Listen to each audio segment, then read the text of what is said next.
Today I want to talk about how not to do forensic linguistics. Because on the internet there are so many fake examples of what is called forensic linguistics by those people. So much fake news essentially. The internet being so full of experts on every topic under the sun, usually by people who've just done a little bit of searching using a well-known internet search engine, but with no sense of proportion, no sense of evidence, no sense of the weight that one should attach to this item or that item. And of course, as far as forensic linguistics is concerned, absolutely no knowledge of linguistics and of how language even works. So the basics are missing from these people, yet they come up with all kinds of theories about who might have authored this document or who might have authored that document. So a very good example is this letter which appeared in the Times about 18 months, 2 years ago. I am part of the resistance in the Trump administration, that letter. And recently they have, initially the experts pinpointed Vice President Mike Pence, which was absurd. And then more recently, they fingered a White House official, a deputy national security advisor or deputy foreign affairs advisor, Victoria Coates. I have no knowledge of Victoria Coates, and I'm not for or against anybody that I'm discussing here. And they came up with a number of phrases that they said were indicative of her style of language. One of them was clear-eyed, another was right-minded, another was carrying favour with. There were several of these phrases that they came up with, and they said that these pointed definitively towards her.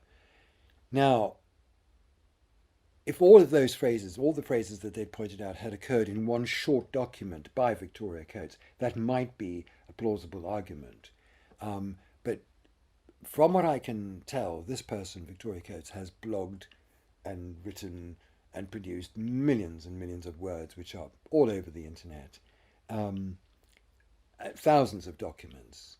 And so to cherry pick 3 or 4 phrases like that and say that that is representative of her and exclusively of her is just a completely primitive way of analysing authorship. The proper way to analyse authorship is to look for features which are known as being low level and which are particularly marked. There's nothing marked about clear-eyed or right-minded or whatever those phrases were. There's absolutely nothing marked about them. They're very common phrases. You will find them all over the internet. Now, this reminds me of a case which occurred some years ago, which was the case of Eddie Gilfoyle. So in this particular case, what had happened, this is in 1992, in July 1992, a woman living in the Wirral area of Merseyside, England, is found hanging in her garage. And a suicide note is found in the kitchen by the husband on the same day. The husband's name was Eddie Gilfoyle, or is Eddie Gilfoyle, and the wife's name was Paula Gilfoyle. She was 8.5 months pregnant. Now, initially there was no suspicion that there was any foul play. It appeared to be a suicide. So, regrettably, a lot of crime scene evidence was destroyed or lost, including the rope which was involved in the death. For some reason, so there was a post-mortem and then a second post-mortem. The first post-mortem apparently didn't reveal anything. Second post-mortem did cast some doubt on this being a suicide. So attention shifted to the husband now as the possible cause of this death. And they began to look at the suicide note and comparing it to the language of other writings of both Eddie and Paula. And they saw a number of phrases, and this was brought to the attention of linguists at Birmingham, where I was studying at the time.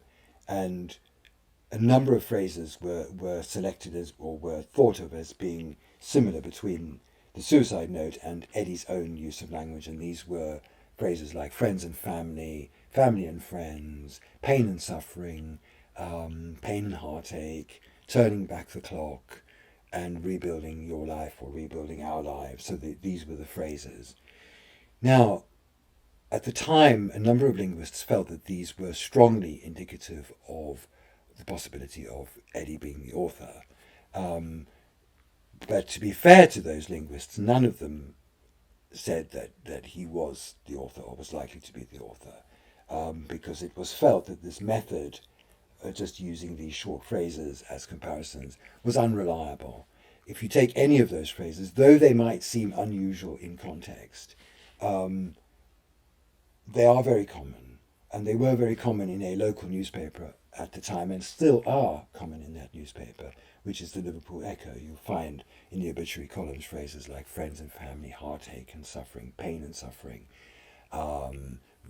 rebuild our lives, and those kinds of phrases. There are many such phrases in that particular newspaper, which is widely read in the northwest of England. And the point is that this is a very unreliable way of doing authorship. You have to look for low-level methods, things which are not obvious, and which take serious linguistic analysis and patience and time.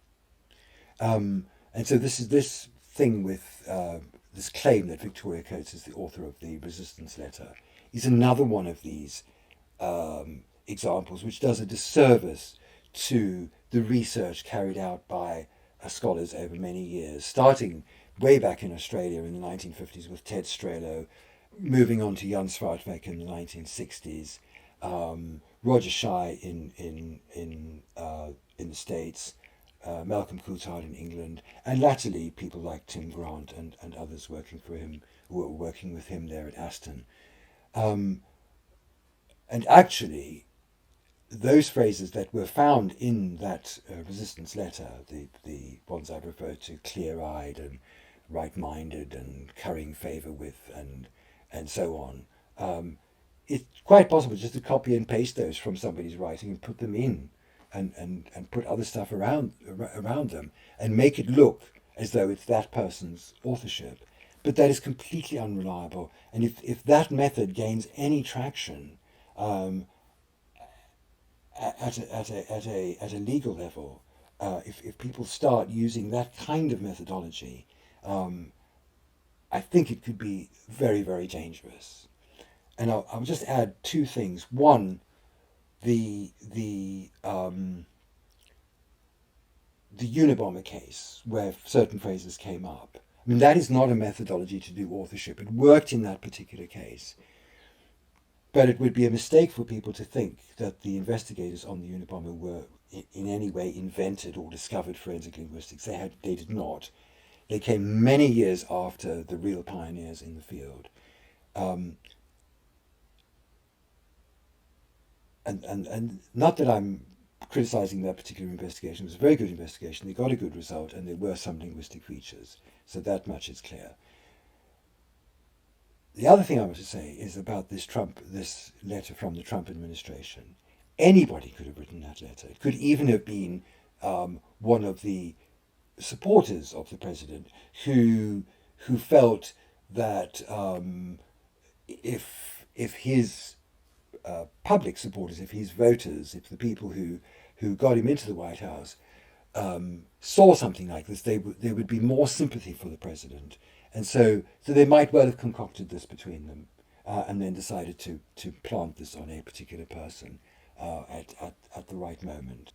In fact, if President Trump were not so illiterate, he could have been the author himself. Who knows? It's all speculation when people try to do forensic linguistics in that primitive, unresearched, unfounded method.